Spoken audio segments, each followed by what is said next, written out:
première table ronde de la journée, qui est la table ronde régionale.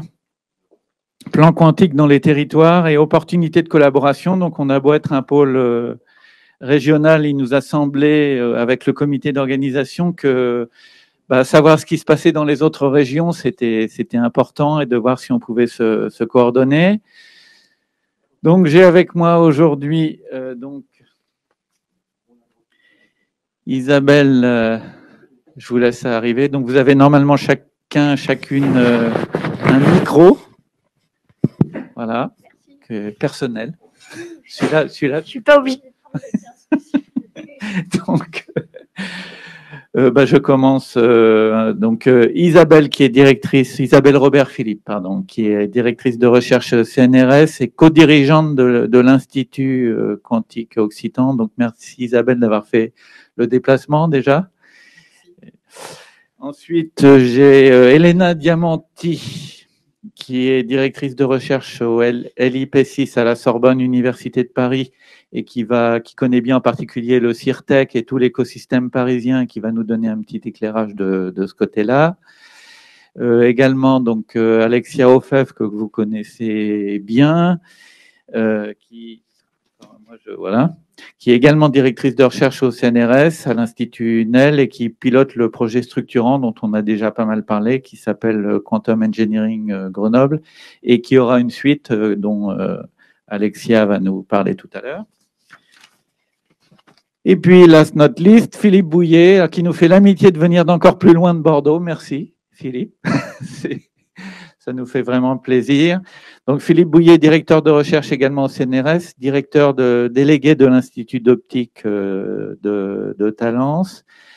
Donc, il est également l'initiateur du Nakidi Center en Nouvelle-Aquitaine, qui est également un institut qui s'occupe spécifiquement de ce sujet-là, d'où l'intérêt d'avoir Philippe avec nous.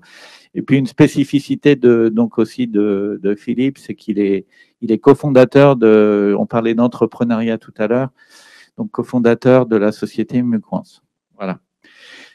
Alors, excusez-moi. Voilà, peut-être pour commencer cette table ronde, que vous nous expliquiez, alors on va le faire, je sais pas, on va commencer peut-être par Alexia, nous expliquer, voilà, pardon? Bon, d'accord. Alors, donc, dans ce cas-là, le plus loin, c'est Philippe. Oui, mais alors, faut que ça converge. Hein, je me lance, ça sera plus simple. Vous m'entendez? Ah, tu es pressé. Tu donc, veux commencer? Non. Sinon, je me lance. Ok. On va commencer par Paris, mais il ne faut pas non plus. Le micro fonctionne? C'est bon, d'accord. Voilà. Alors, donc, Isabelle, voilà, je vais commencer, je me lance, comme ça, voilà. Au moins, il y en a un qui se lance. Donc, moi, je suis Isabelle, je représente un peu ici la dynamique qui s'est initiée en Occitanie. Alors, l'Occitanie, c'est pas une région qui a une longue histoire, c'est une région qui a une histoire très récente, puisqu'elle est née de la fusion entre la région de Languedoc-Roussillon et Midi-Pyrénées. Et lorsque moi, je me suis installée dans cette région en 2016, j'ai été sollicitée aux côtés de Xavier Marie pour fédérer en fait l'ensemble des chercheurs et des industriels de la région investis dans les technologies quantiques. C'est une approche, j'ai envie de dire, bottom-up et non pas top-down. Ça émanait en fait d'une demande de ces chercheurs-là qui savaient qu'ils seraient plus forts, plus visibles, plus dynamiques s'ils se rassemblaient. Et ils nous ont demandé essayer de trouver des moyens pour essayer de fédérer cette communauté. Donc, nous avons pris notre bâton pèlerin avec Xavier pour déjà rassembler le plus d'industriels possible. J'ai rencontré ainsi en 2017, début 2017, Olivier sur IBM. Nous avons rencontré plusieurs acteurs aussi industriels sur la région de Toulouse qui nous ont rejoints dans cette dynamique, et nous avons pris notre bâton pèlerin auprès de la région et notamment au niveau de l'hôtel région pour obtenir un soutien de leur part. Alors, la bataille fut longue pour convaincre une région qui était plutôt habituée à financer des copartenariats industriels, académiques, TRL 4 minimum. Alors, glisser là-dedans les communications quantiques, c'était pas évident, surtout quand ils nous ont dit que ça devait être en plus des partenaires industriels régionaux. On s'est dit, oulala, on a du chemin. Mais finalement, la région a été à l'écoute et a lancé un nouvel outil, et je les salue pour avoir été à l'écoute de la communauté. Je trouve que c'est une très belle démarche. Très peu de régions ont fait cette démarche-là, et c'est très bien. Ils ont initié un nouvel outil qu'ils appellent les défis clés, qui sont des défis qui viennent soutenir des regroupements de chercheurs autour de thématiques ciblées faibles TRL, qui veulent travailler en concertation avec des industriels tout en restant éventuellement bas TRL. Tout ça, c'est un petit peu né de notre démarche au départ quand on a présenté ce projet un peu de défi qu'ils ont appelé ainsi dès 2017. C'est quelque chose qui leur a plu et petit à petit, ils ont construit en fait l'outil. Donc aujourd'hui, la région finance 4 défis clés, dont le défi clé technologie quantique. Et ils ont abondé ça. C'est un contrat de 4 ans que nous avons passé avec eux à hauteur de 2 millions d'euros, sur lesquels, en fait, nous finançons des thèses, des post-docs et aussi de la formation. Pourquoi? Parce que derrière, en fait, tout ça, nous avons rassemblé avec Xavier et David Guéreux de l'un de mes côtés, 12 laboratoires de recherche, 2 unités de service, plusieurs industriels, plusieurs réseaux d'industriels en région, tous rassemblés au sein de ce qu'on a appelé un institut quantique occitan sans mur. Nous essayons de les faire travailler ensemble autour de 3 enjeux. Donc, le premier enjeu est celui, bien évidemment, de l'excellence scientifique. Donc, c'est là où on vient accompagner avec des financements de thèse, et je viendrai compléter aussi des financements d'équipement dans le cas d'un CPER et un plan relance, le tout à hauteur de 5,5 millions d'euros, sur lequel nous allons financer des équipements pour accompagner les recherches collaboratives en région. C'est aussi accompagner l'adoption de ces technologies par les industriels qui seraient susceptibles de fournir ces technologies sur le marché. Donc ça veut dire travailler à un transfert technologique et d'innovation, mais aussi travailler à l'adoption de ces technologies par le marché, parce que c'est bien de les vendre, mais il faut qu'elles soient achetées, ces technologies. Donc il faut trouver derrière des utilisateurs potentiels qui pourraient adopter ces nouvelles technologies qui peuvent être un peu inquiétantes pour eux de par leur nouveauté. Donc, on essaie d'effectuer aussi ce travail avec les acteurs régionaux à travers des séminaires, des actions de sensibilisation, et un volet très fort qui a été soulevé à ce moment-là par nos partenaires industriels, c'est un des volets dont on a beaucoup parlé aujourd'hui, qui est celui de la formation. Alors, formation universitaire, mais aussi formation continue.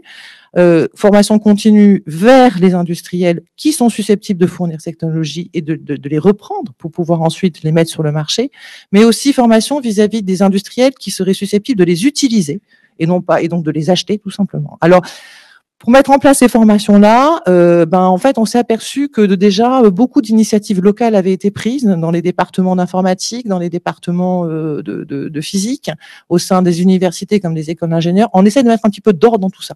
C'est-à-dire qu'en fait, beaucoup d'initiatives individuelles ont été prises. Il existe aujourd'hui des cours, effectivement, de calcul quantique dans le département d'informatique. Il existe des cours sur les technologies quantiques dans le département de physique. On essaye de coordonner tout ça à l'échelle de Toulouse et Montpellier, de l'université, des écoles d'ingénieurs, pour essayer de proposer une maquette de formation concertée, coordonnée, avec des modules partagés. Donc ça, c'est un premier volet qu'on essaye de faire. Mais maintenant, aussi, ce qu'on a souhaité travailler, c'est quel contenu on met derrière par rapport aux besoins que peuvent avoir nos industriels. Alors, c'était Franck qui évoquait ça, notamment à travers la formation continue. Alors, nous, notre démarche a été de dire, allons vers ces industriels, demandons-leur ce qu'ils ont besoin. Et alors, du coup, on a établi, avec l'aide des services d'innovation de la région, un questionnaire, une enquête, qu'on a diffusé à travers leur réseau à tous les industriels de la région, pour savoir quels pourraient être leurs besoins en termes de formation quantique, que ce soit d'initiation, ou de formation beaucoup plus spécifique sur quel volume, à quel type de public, etc. Et en fonction de leurs réponses, nous d'adapter la formation qu'on va pouvoir proposer au niveau de la formation universitaire ou continue en fonction de leurs demandes. Tu peux nous dire un peu plus quels sujets principalement sont traités ou demandés par les industriels et alors, quels industriels... Alors pour l'instant, on n'a pas le retour. Ah, t'as pas le retour. On a lancé en fait l'enquête, elle a été coécrite cet été avec, le formulaire a été coécrit avec les services. On a lancé les premiers mails début septembre. On attend maintenant le retour pour pouvoir faire l'analyse. On leur a laissé un petit peu de temps. C'est pas un questionnaire très long, mais on leur laisse un tout petit peu de temps pour répondre. Je n'ai pas encore le bilan. J'espère l'avoir sous peu, mais clairement, oui, ça c'est quelque chose qu'on est impatient de voir pour savoir où se situe leur demande. Est-ce que ce sont des demandes plutôt d'introduction à ces technologies ou c'est des approfondissements sur certains sujets très spécifiques qui demanderaient des volumes horaires peut-être plus importants et des enseignements beaucoup plus spécialisés? On est prêt à faire un enseignement à la carte. Je pense qu'on a les moyens au niveau de la région, mais aussi en se coordonnant à l'échelle nationale, et ça c'est quelque chose auquel je crois beaucoup, sur cette coordination de la formation à l'échelle nationale, mais tant au niveau universitaire que doctoral que au niveau continu. Aujourd'hui, en fait, beaucoup d'étudiants se sont aussi beaucoup appropriés ces outils en ligne pour s'enseigner à travers malheureusement le Covid, ce qui a été aussi pour eux une rupture par rapport au public. Mais on pourrait très bien imaginer des cours d'amphi qui se fassent en visio, puis après des TD qui soient repris en local par des enseignants, les mêmes qui sont distribués dans différentes universités en même temps en France, des TP qu'on reduplique dans différentes universités, et tous les étudiants évoluent comme ça de façon progressive autour de certains modules, de façon suivant des pratiques partagées, concertées, avec des partages d'enseignement. Moi, honnêtement, je crois beaucoup à ça. Après, c'est personnel, c'est ambitieux, je sais. On va déjà essayer de le faire au niveau de notre région, et j'aimerais idéalement le faire à une échelle beaucoup plus large qu'une échelle nationale. Et au-delà d'IBM, qui est un acteur évident du domaine, tu peux nous citer quelques noms d'industriels? Oui, alors on travaille beaucoup avec le CNES, avec Thales Alenia Space, avec Airbus. L'IRT Saint-Exupéry, le CERFAX aussi nous ont rejoint. Et là, plus récemment, donc il y a des instituts de recherche de l'armement qui nous ont contactés, qui sont sur Toulouse, et ainsi que le pôle Optitech, qui a souhaité s'associer aussi à notre démarche. Donc, il y a aussi des plus petites entreprises, comme Tailig Microsystems, qui en fait travaille sur les horloges, qui fait partie de notre groupe de travail à qui on consulte très régulièrement pour savoir quelles actions mettre en place vis-à-vis des industriels. On a organisé plusieurs séminaires à leur côté, notamment on a fait un premier séminaire d'introduction au calcul quantique avec Olivier, qui a été un grand succès, avec près de 150 participants, je crois, au niveau de la région, des industriels de tous bords. J'étais, par exemple, happée par un monsieur qui faisait des charpentes en bois, qui s'intéressait beaucoup au calcul quantique. Ce jour-là, je me suis dit, c'est bien, il y a un public large. Non, c'est vraiment très bien. On a refait la même journée autour des capteurs quantiques, où on avait invité Philippe à cette occasion. Et un de mes collaborateurs suisses, une start-up suisse qui travaille aussi sur des capteurs. Et là, on compte avec Mathias Van den Bosch de Thales Alenia Space de faire la même chose autour des communications quantiques, où ce sont des journées d'introduction, où on a finalement une grosse demande. La journée, par exemple, calcul, on a dû la redupliquer 2 fois sur Toulouse, à la demande des industriels locaux pour avoir cette introduction aux technologies quantiques. Alors ça, c'est de la veille, j'ai envie de dire. Après, l'idée, c'est de dire maintenant, allons plus loin que de proposer juste des séminaires de veille. Et c'est un peu notre démarche. Là, maintenant, je suis rentrée dans j'ai envie de phase plutôt end users. Et là, notamment, j'essaye, il y a plusieurs, notamment en région Languedoc, sur Montpellier et Nîmes, plusieurs entreprises qui travaillent dans le domaine de la métrologie des capteurs. Donc, je suis en train de prendre mon bâton de pèlerin et d'aller les voir, de discuter avec eux pour leur dire, vous savez, il y a des capteurs quantiques qui peuvent vous intéresser, qui peuvent être sympas. Je pense notamment à une entreprise sur Nîmes qui travaille sur des capteurs pour les microsystèmes. Tous les capteurs qui se font aujourd'hui, par exemple, à base de diamants pour des mesures de champ magnétique, champ électrique, etc., pour être très intéressant pour eux. Donc, voilà, on avance petit à petit, on va à leur rencontre, on essaie de les sensibiliser et certains, après, nous rejoignent dans cette dynamique. Pour le pôle Optitech, ce qui s'était passé, j'étais allée les voir plutôt en tant que end-users ou techno-habilitantes et ils ont tout de suite voulu, en fait, adhérer à ça et donc, ils sont dans notre groupe de travail de réflexion. Voilà. Très bien, merci Isabelle. Peut-être, et Eleni, tu peux nous décrire l'écosystème parisien? Un petit peu parler de l'écosystème parisien. Donc, à Paris et à Saclay, donc je parle de toute la région, pas seulement Paris-Centre. Je représente ici Paris-Centre et Paris-Saclay. Donc, on a évidemment la particularité d'une très grande concentration, des densités assez incroyables des chercheurs historiques, disons. Et il y a une histoire quand même dans la région parisienne, dans le domaine de l'information quantique et des technologies quantiques au sens large, ce qui crée un écosystème très stimulant, très dynamique, assez complexe aussi. On a quand même des structures universitaires, des établissements avec de fortes identités.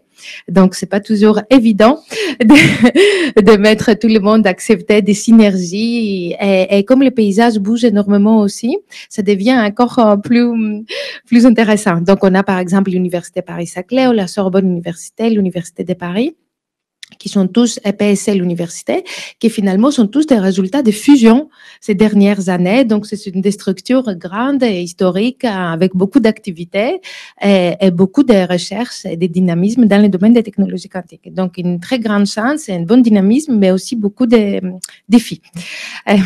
Donc, comment la région, maintenant, la région nous a beaucoup soutenu. Il faut dire, la région Île-de-France, depuis plusieurs années.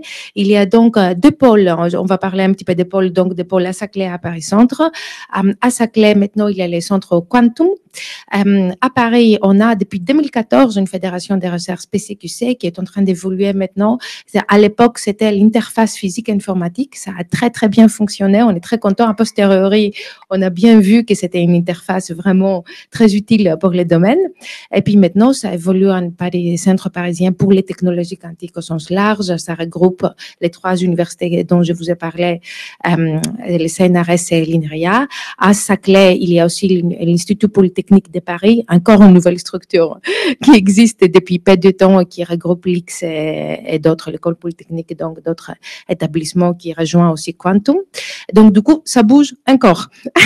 Donc, il y a ces deux pôles donc, qui se structurent en ce moment.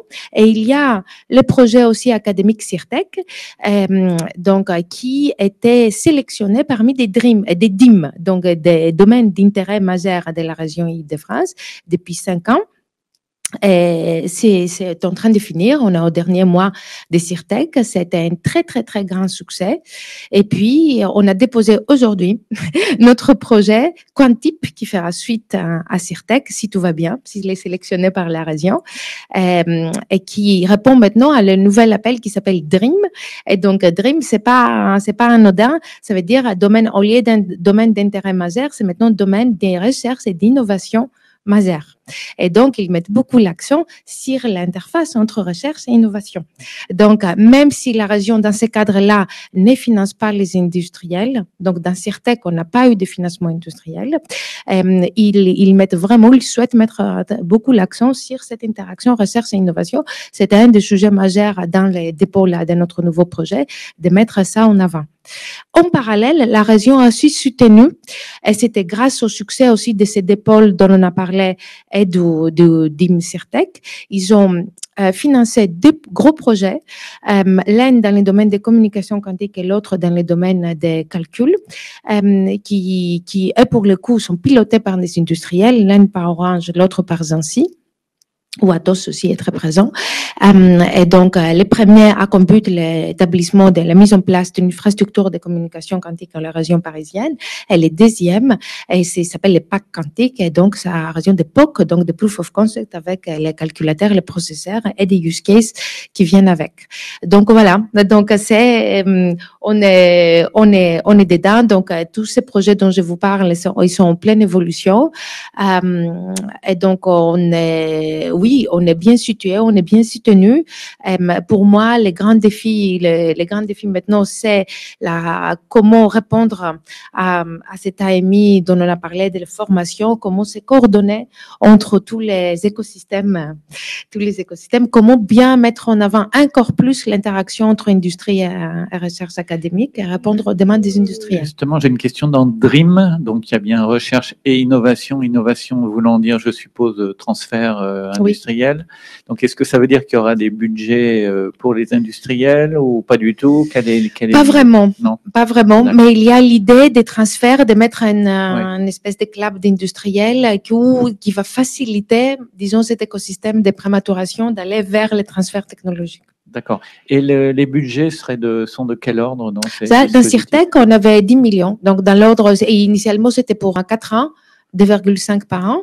Donc après, on a eu une petite extension de 5 ans. Donc ça va être un peu du même ordre. Et DREAM, ce sera pas et les DREAM, ça va être du même ordre. Et puis après, les 2 projets régionaux industriels, ça c'était pour les communications quantiques, c'était 1 million. Pour les PAC, c'était 2,5. Pour 4 ans? Non, ça c'est pour 2 ans. Ah, c'est pour 2 ans. D'accord. Merci beaucoup. Peut-être Alexia, tu peux prendre la parole. Côté donc Auvergne-Rhône-Alpes.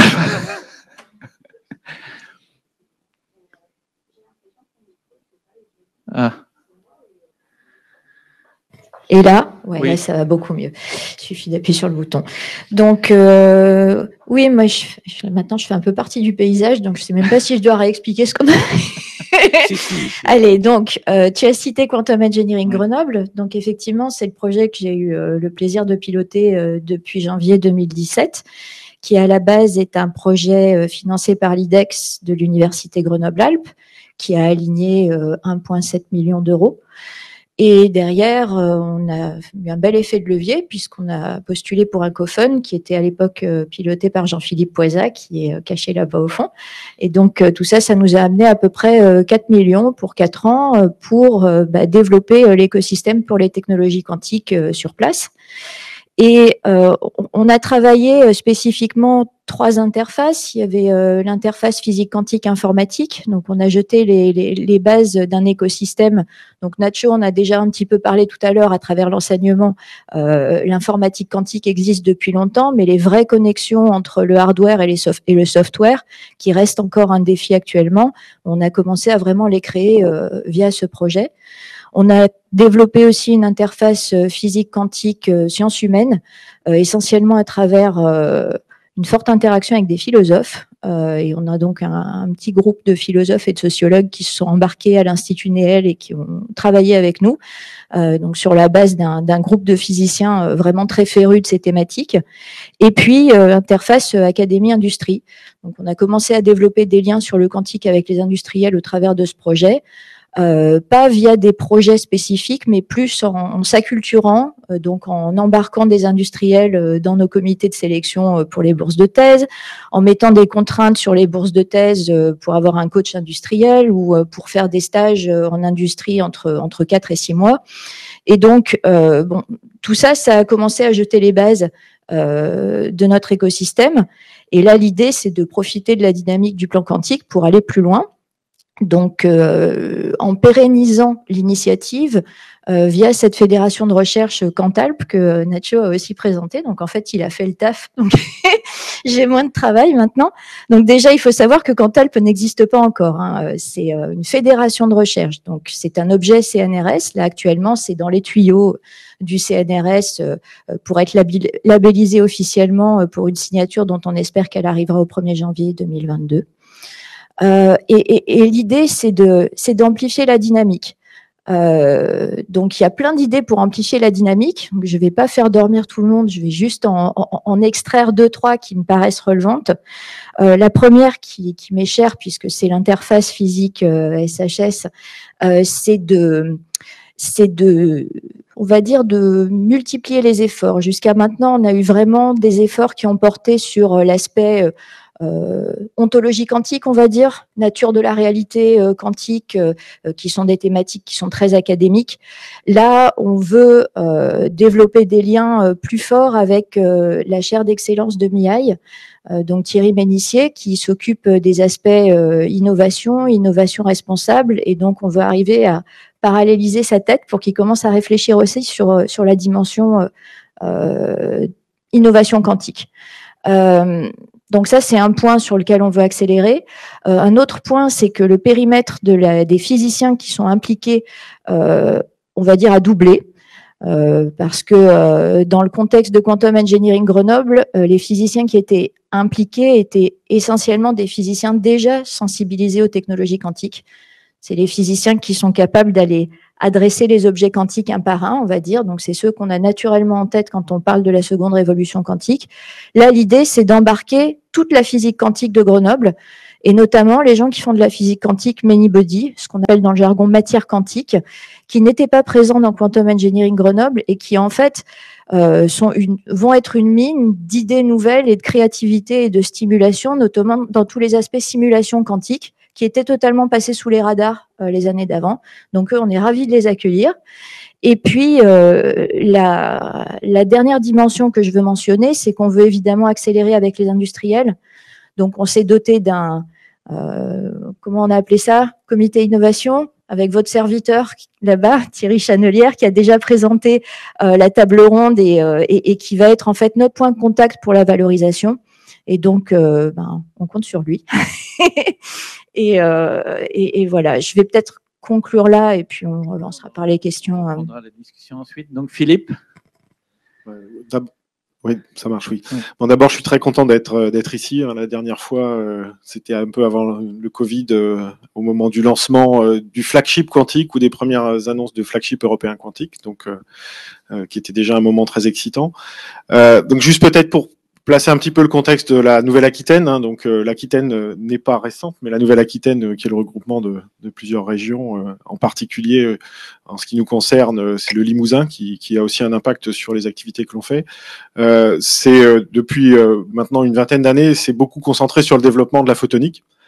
Très fortement, que ce soit du point de vue académique, mais aussi du point de vue industriel. Beaucoup de startups, beaucoup d'industries se sont développées, en particulier grâce au laser mégajoule, mais aussi par, je dirais, une action très forte de la région depuis plusieurs années à travers des appels d'offres, donc moins des aspects dirigés comme des domaines d'intérêt majeurs, mais plus une manière de fonctionner type appel à projet régulier, mais avec des niveaux de financement très importants et avec une tendance très forte à favoriser l'interaction entre les industriels et la recherche dès l'élaboration de ce type de projet.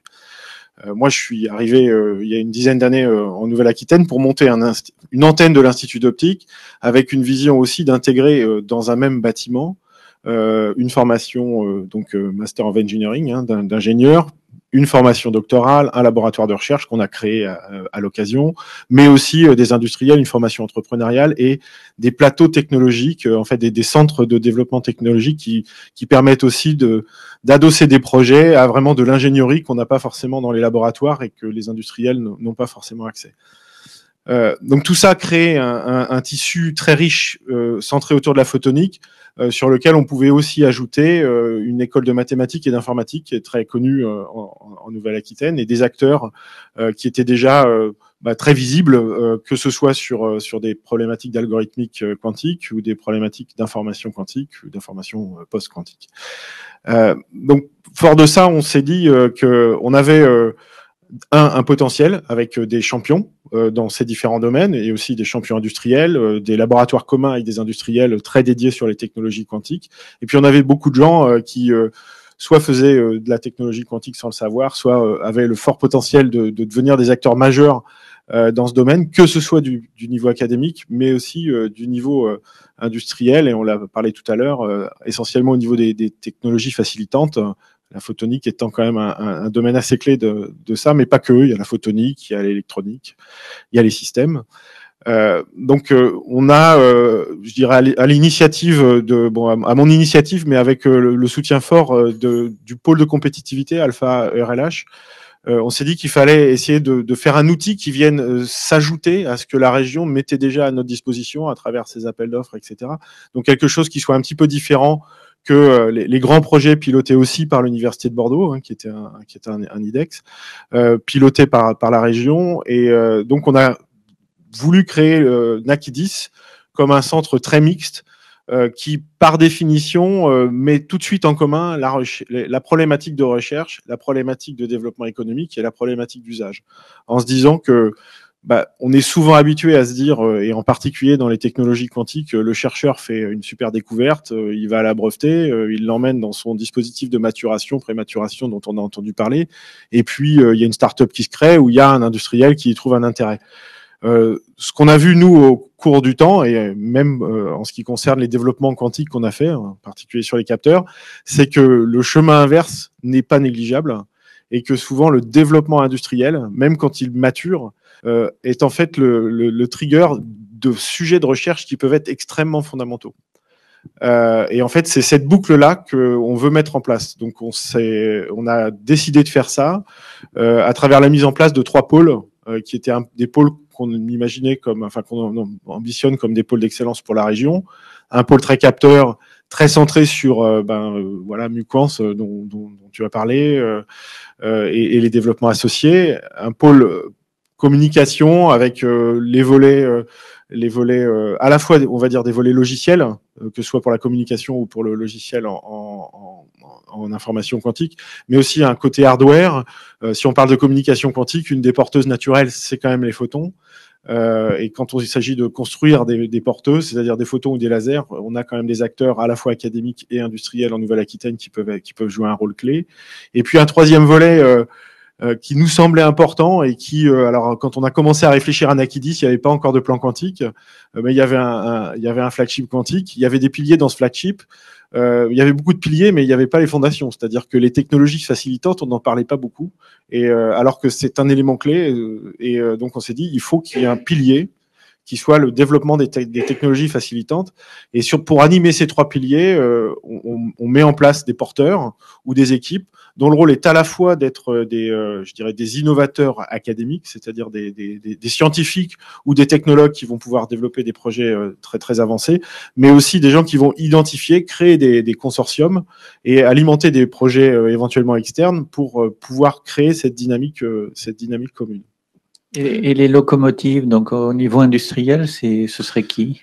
Alors il y a des paradoxalement, on a aussi des vraies locomotives, puisqu'il y a par exemple un ferrocampus en Nouvelle-Aquitaine avec lequel on discute aujourd'hui sur des problématiques de transport.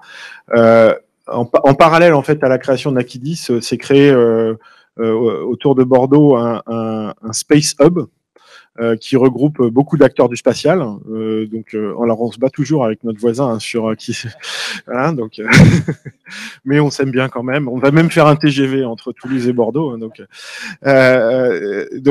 un Space Hub qui a aujourd'hui effectivement des acteurs comme Arianespace, comme Airbus, qui s'intéressent à certains volets du quantique, que ce soit pour la navigation inertielle ou pour la communication, et avec lesquels on travaille. Donc ça, ce sont des acteurs qui sont très intéressés. Muquance, on va encore en parler quelques temps, mais bientôt on n'en parlera plus, puisque Muquance a eu une fusion-acquisition avec un groupe un peu plus conséquent qui est XBlue, qui s'installe et qui développe un pôle en Nouvelle-Aquitaine, donc il devient un acteur important sur le sujet aussi. Et puis après, on a beaucoup d'entreprises du laser. Beaucoup de startups qui sont créées et qui aujourd'hui sont déjà très fortement connectées avec le monde du quantique ou avec l'industrie quantique. On a mentionné tout à l'heure la société Pascal. Les lasers, ils sont construits en Nouvelle-Aquitaine, puisqu'ils sont construits par Muquance. Il y a beaucoup de laboratoires, j'imagine, qui achètent des lasers chez une société comme Azure Light System qui fait des lasers de puissance. Donc le laser joue un rôle clé. On a aussi des startups qui sont un petit peu plus en émergence sur des technologies qui peuvent être intéressantes, comme des systèmes de fibres creuses ou des systèmes de microcellules qui permettraient de faire des capteurs, par exemple pour de l'imagerie cérébrale ou des choses comme ça. Donc le tissu, on a des connexions avec des grands groupes. Et puis on a aussi un tissu de start-up qui est prêt à jouer. Donc je sais que dans les questions que tu avais envoyées, il y avait quelles ont été les premières initiatives qu'on a faites. Donc voilà. Et donc on a mis en place ce projet. On a aujourd'hui des porteurs qui structurent un petit peu ces 3 pôles dont j'ai parlé. Donc il y a beaucoup de discussions. On est en train d'avoir des projets qui se structurent avec des collaborations à l'international, des projets qui se structurent autour de la cybersécurité, avec même éventuellement l'émergence d'un centre de cybersécurité avec un volet quantique plutôt du côté de Limoges, qui est en discussion. Des discussions sur des projets de start-up liés par exemple à des problématiques de transport, et en particulier déclenché par les discussions qu'on a eues avec le Space Hub, puisque là encore on s'est partagé. Donc le Space Hub aquitain est plus sur la partie transport et le côté toulousain plus sur la partie satellite et hardware dans l'espace et des choses comme ça. Enfin c'est pas moi qui l'ai partagé, mais c'est ce que m'ont dit. Et puis il y a un travail qu'on est en train d'initier aussi, c'est justement un travail je sais pas comment dire, peut-être de prise de conscience des acteurs industriels locaux qui aujourd'hui ne sont pas dans le quantique, de la capacité qu'ils peuvent avoir à jouer un rôle dans le développement du quantique. Et je vais prendre un exemple, parce qu'il est concret. On héberge aujourd'hui au sein de l'Institut d'optique d'Aquitaine un acteur qui est très important pour l'ordinateur quantique. C'est la société qui s'appelle Quantum Machine et qui fait de l'électronique de pilotage ultra rapide, ce qui est absolument nécessaire pour faire marcher les qubits. Avec tous les problèmes que ça pose, parce que Quantum Machine est israélien, donc on parlait de souveraineté nationale tout à l'heure, donc ça me vaut les visites de gens qui vérifient si la souveraineté est préservée régulièrement. Et aujourd'hui, si on regarde beaucoup des expériences qui sont faites sur les ordinateurs quantiques, Quantum Machine les fournit. Donc, et c'est de l'électronique. Donc, a priori, ça reste quelque chose où on doit trouver des acteurs en France qui sont capables de faire ça. On parlait ce matin des convertisseurs analogiques digitaux, ça fait partie de cette électronique. Ça fait partie oui, parce que c'est embedded dans les machines qui sont vendues. Donc, on a aujourd'hui un acteur d'électronique ultra rapide sur Bordeaux qui a pris conscience de ça et qui est venu nous voir et on est en train d'assembler justement une équipe mixte qui rassemble des gens des laboratoires systèmes, des acteurs qui sont pas locaux, hein, puisqu'ils travaillent forcément avec le CEA à Saclay sur ces aspects-là pour construire cette expertise, on va dire en local, et avec une entreprise française sur un composant qui est clé. C'est un exemple, hein, bon, il y en a d'autres sur la photonique, etc. Très bien, merci Philippe.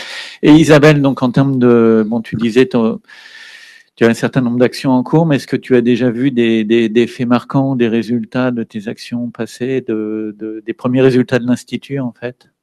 Alors, l'Institut est tout neuf, hein, il date de janvier. Alors, on avait fait des actions avant, petit à petit, je dirais oui, dans le sens où on a vu une communauté s'agréger et se parler. Et puis, ça nous a permis aussi, comme tu disais, il y a parfois, nous, on connaît des gens, on les invite à venir, mais on n'a pas tout le monde dans les radars. Et en fait, on a été ravis parce qu'on a lancé donc un premier appel d'offres en janvier dernier pour financer des bourses de thèse et puis des postdocs. Et puis on avait des gens candidatés qu'on n'avait pas du tout imaginé, parce qu'on a fait la diffusion la plus large possible de l'annonce, puisqu'on ne voulait pas être exclusif par rapport aux personnes qu'on avait identifiées. Il suffisait de s'inscrire dans des thématiques qu'on avait identifiées, qui étaient celles de l'ingénierie, les technologies habilitantes, celles des communications, des capteurs et de la simulation quantique. Ça, c'était des thématiques qu'on avait définies en accord avec la région. C'est quelque chose qu'on avait préalablement décidé. Et puis, on a des acteurs qui se sont présentés et qui ont déposé des projets qu'on n'avait pas du tout dans le radar. Et en fait, c'est super parce que ça nous a ouvert en fait énormément vers d'autres communautés. Et de même, ça a permis à certains industriels de venir s'agréger dans cette dynamique avec une envie de venir s'agréger. Je pense par exemple, le pôle Optitech est venu suite à cet appel, parce qu'on avait discuté avec eux, mais pas au point de s'inscrire comme partenaire associé en fait de l'Institut. Maintenant, ils sont partenaires associés. Le laboratoire de l'armement, pareil. C'était pas non plus des gens qu'on avait tout à fait pensé solliciter, puis c'est eux qui sont venus spontanément vers nous. Donc oui, il y a eu, on voit cette communauté se construire. On voit cette communauté se dessiner et cette envie d'essayer de faire des choses ensemble. Et petit à petit, oui, on voit des effets en fait, des effets émerger avec des collaborations qui n'existaient pas, qui se nouent. Et ça, c'est très bien. Notamment là, par exemple, sur la plupart des projets qu'on a subventionnés. On a subventionné cette année 6 bourses de thèse et 3 de postdoc. Plus de la moitié initient des collaborations nouvelles qui n'existaient pas en région. Et ça, je trouve que c'est vraiment un succès. On démarre et ça commence plutôt bien. Très bien, merci. Eleni, côté parisien, donc je suppose qu'il y a eu pas mal de créations d'entreprises, de résultats sur lesquels tu peux nous parler? Oui, peut-être ça ne vous a pas échappé quand même, que beaucoup de startups dont on parle en ce moment sont à Paris, dans la région parisienne. Donc, il y a une forte incitation avec beaucoup de succès de ces côtés-là et je m'attends que ça va s'intensifier. Il y aura encore plus qui vont se créer. Des startups, des résultats, oui, bien sûr, des résultats, bien sûr, académiques, mais aussi en termes plus spécifiquement aux interfaces industrie académique, c'est les projets dont je vous ai parlé, qui commencent maintenant doucement à donner leurs fruits, ces infrastructures, là, Orange, par exemple, et ça provoque, ce que je vois, c'est que cette synergie provoque aussi un changement un plus grand intérêt aussi dans les industriels et aussi cette présence très dynamique des startups. Donc, ça crée en fait un écosystème, un environnement qui pousse les autres à aller encore plus loin, à mettre plus de moyens, à s'investir, à s'impliquer, à voir comment ils peuvent contribuer, à s'impliquer aussi on n'a pas parlé d'Europe, c'est quand même qui est très important, à participer aussi dans des activités, des projets européens. Donc, du coup, oui, voilà, je vois une effervescence. Donc, il y a des résultats qui s'accélèrent, qui vont s'accélérer encore plus ces prochaines. Très bien. Alexia. Comment tu vois donc le premier bilan de Quantum Engineering et puis des actions que tu as menées pour faire un peu discuter les gens, interagir, quel est ton premier bilan et qu'est-ce que tu penses changer dans les années qui viennent? À mon lieu d'habitation. Non. Après, je vais avoir un peu l'impression de me répéter parce que le bilan de Quantum Engineering Grenoble, j'ai un petit peu fait sur mon intervention d'avant. Donc, la difficulté de l'exercice quand on veut faire un bilan, c'est toujours de déconvoluer qu'est-ce qui vient de ce qu'on a posé sur la table et qu'est-ce qui vient d'une dynamique propre. Donc, il y a plein de projets qui avaient une dynamique propre et qui auraient très bien existé sans Quantum Engineering Grenoble. Enfin, je pense notamment à Quantum Silicon Grenoble qui n'avait pas besoin de nous. Donc, l'idée, c'est de nous positionner pour en fait combler les trous et arriver à faire une politique de site qui permette d'embarquer plus que les élus. Et là-dessus, moi, les résultats qui me paraissent particulièrement marquants, c'est ceux dont j'ai parlé tout à l'heure, c'est-à-dire commencer à vraiment nouer des liens avec les informaticiens du site. Et ça, c'est quelque chose qui est en train de se développer. Enfin, Nacho, il a été recruté comme professeur, notamment pour développer de l'enseignement sur les formations d'informatique quantique. Il bosse avec Franck. Et puis, il y a cette dimension implication des sciences humaines dans l'histoire, qui est vraiment quelque chose, je crois, qui est très spécifique à l'écosystème grenoblois. Le slogan de Quantum Engineering Grenoble, c'était vraiment du philosophe à l'industriel. Et quand on dit ça, on ment pas. C'est-à-dire, on va vraiment du philosophe jusqu'à l'industriel. Donc ça, c'est quelque chose dont je suis assez fière, en fait, parce que c'était pas sur les roadmaps de départ. C'est toujours pas dans la roadmap du plan quantique, d'ailleurs. Donc, bon, enfin, Neil, il est en train de téléphoner dehors, mais voilà, c'est pas faute de lui en avoir parlé. Je crois que c'est vraiment important d'insister là-dessus. Il y a une vraie demande sociétale d'être associé aux évolutions technologiques. Et j'ai envie de dire qu'en local, on a aussi les moyens de réfléchir à ça. Et puis, Après, ce matin, je crois que Olivier avait parlé de l'aspect éthique qui est en train de sortir. Donc là, je pense qu'il y a un vrai enjeu. On en avait plus parlé finalement d'intelligence artificielle que oui, alors là aussi, c'est encore un côté radar. C'est que l'intelligence artificielle, c'est vraiment très au-dessus des radars. Donc, les philosophes de l'éthique se sont vraiment emparés du problème. En quantique, le problème, c'est que il y a assez peu d'auteurs de science-fiction finalement qui se sont penchés sur le quantique. Donc, on n'a pas vraiment les cas d'usage qui sont là pour avoir peur ou pour réfléchir en avance, à part la série Devs que Olivier m'a passée l'année dernière. Mais il y a assez peu finalement d'imagination et de storytelling autour de tout ce qu'on peut faire avec le quantique.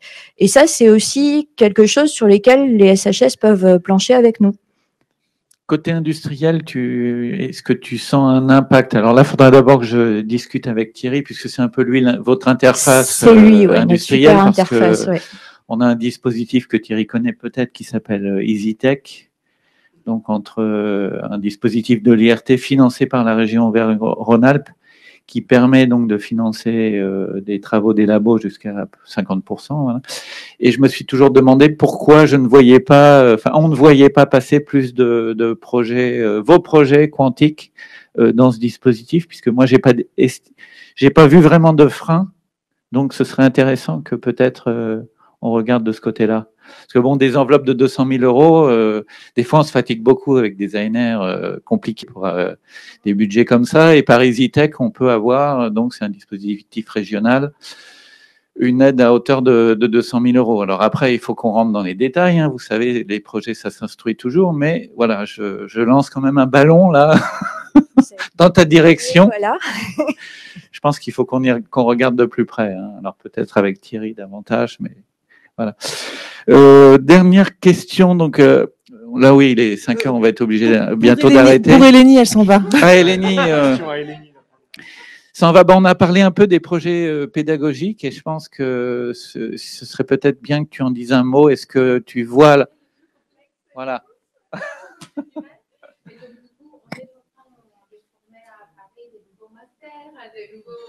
Donc, ça bouge beaucoup. Il y a Saclay aussi, le master qui a été mentionné d'ailleurs dans la présentation tout à l'heure. il y a ton micro qui marche. Bon. Donc, du coup, le master à Sorbonne de KIX, le master Artec, donc c'est très bien. Il y a de plus en plus d'offres en technologie quantique, mais notre priorité numéro 1, c'est d'avoir un affichage commun de toutes ces offres, de permettre une certaine flexibilité aux étudiants de suivre des parcours en fonction de leur intérêt. Donc, il y a un qui a plus une forte composante informatique, donc celui de Sorbonne. Il y a un autre qui a plus une forte composante physique théorique. Et il y a pas mal d'étudiants qui finalement veulent combiner ce type de parcours ou d'autres à l'Université de Paris qui est plus sur les dispositifs. Et donc, du coup, il y a façon de faire ça. Ça demande beaucoup de travail, beaucoup de concertation. Il y a la volonté. Donc, je pense qu'on va y arriver. Donc, ça, c'est la priorité numéro 1. Et puis ensuite, il y a bien sûr les demandes de la formation continue. Et là, on a des très grandes demandes aussi, comme ça a été mentionné, à Paris. Et on est en train d'y travailler pour étouffer notre offre. Ouais. D'accord, très bien. Ouais. Merci.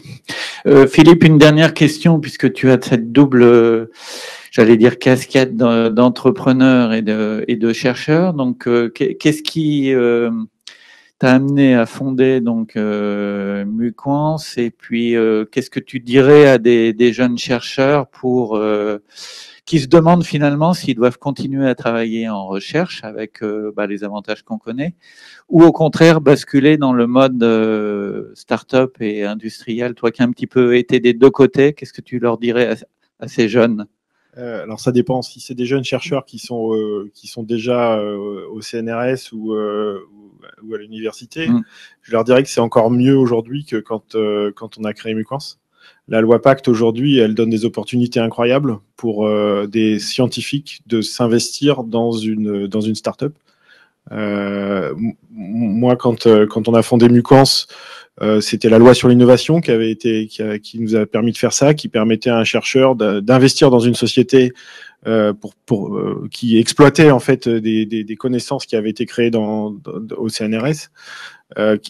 On pouvait s'investir, donc on pouvait investir dans la société, on pouvait y participer un certain temps, ou alors mettre en suspens sa carrière scientifique pour créer l'entreprise. Donc moi j'ai choisi la première option, c'est-à-dire de continuer à faire de la recherche.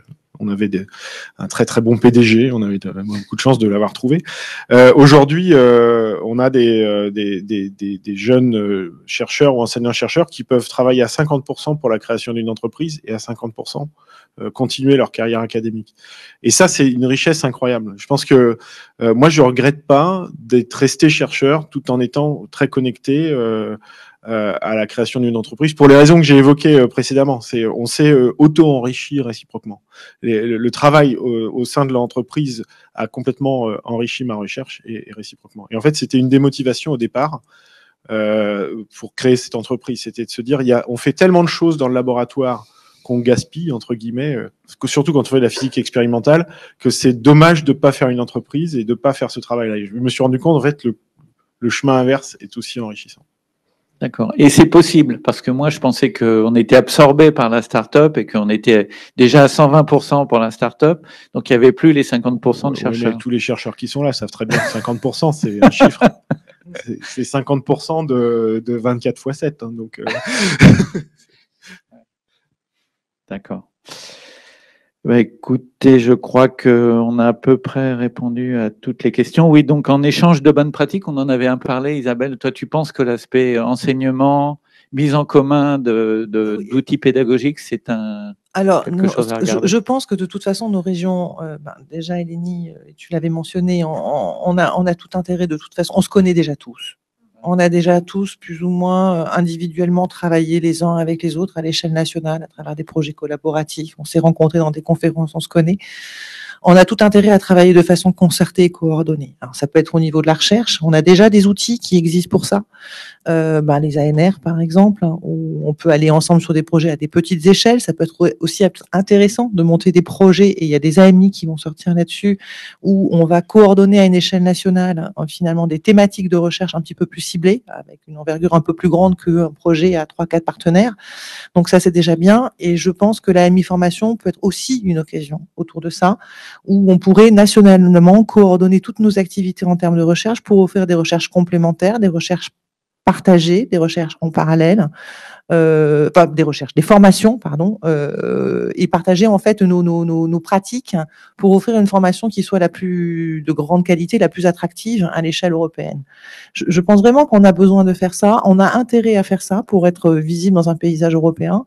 Et ça, au niveau d'une recherche non seulement universitaire, doctorale, mais aussi au niveau de la formation continue. Et je crois vraiment qu'on a une occasion en or de pouvoir créer en fait une sorte de portfolio national de formation complémentaire à l'ensemble du territoire français. Et on a tous les outils pour le faire. Je pense qu'on se connaît tous, on se fait tous confiance pour pouvoir le construire. Personnellement, j'y crois. Après, comme je disais, d'essayer de le faire moi déjà à l'échelle de ma région, déjà pour qu'il y ait ces pratiques partagées communes entre Toulouse et Montpellier, qu'on ait pourquoi pas des masters qui soient communs aux deux universités, Toulouse et Montpellier, où les étudiants suivraient les mêmes cours en parallèle. Les amphis pourraient être en visio, les TP sont redupliqués dans les deux universités, les TD aussi. Et ça, déjà, ça veut dire qu'en fait, ce sont des étudiants qui vont avoir des formations auxquelles ils ont plus facilement accès. Certains ne peuvent pas forcément quitter Toulouse ou Montpellier pour des moyens et aller à Paris. Ils n'ont pas forcément les moyens. Et je trouve pouvoir leur offrir ces formations de qualité en les partageant à l'échelle nationale, ce serait super. Très bien, voilà. Merci. Est-ce qu'il y a une question dans la salle avant qu'on termine cette journée autour de l'informatique quantique? Non. Est-ce qu'il y a des questions à distance? Non. Écoutez, je crois que, voilà, excusez-moi, on est un petit peu en retard, mais je crois que ça valait la peine. Merci à tous. Merci beaucoup. Donc, on se retrouve normalement pour une journée thématique en 2022, normalement dans à peu près un an. Et puis, je ne sais pas si on a le temps, mais je voulais vous informer, et ça peut intéresser d'ailleurs Philippe, on a un événement mais à distance cette fois-ci avec nos collègues québécois sur les capteurs quantiques début décembre. Et je pense que ils seraient intéressés de t'entendre ou d'avoir l'occasion de discuter avec toi. Donc je pense que vous verrez sur le dernier slide la date. Voilà. Donc c'est un événement franco-québécois cette fois-ci. Et donc il y a deux thématiques à cette journée. 1er 2 décembre, et il y a je crois que c'est le 2 décembre sur les capteurs quantiques. C'est pour ça que je me permets d'en parler aujourd'hui. Et là, il y a aussi des travaux assez intéressants côté canadien sur ces sujets-là. Et on a quelques possibilités, j'ai vu dans les projets européens d'ailleurs, de faire des collaborations entre France et Québec, je crois, et Canada.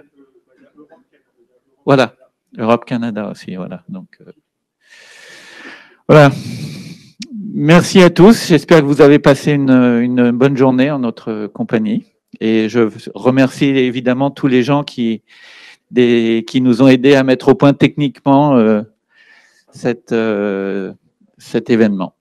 Et Nathalie pour son aide également dans la logistique. Bonne journée. Au revoir.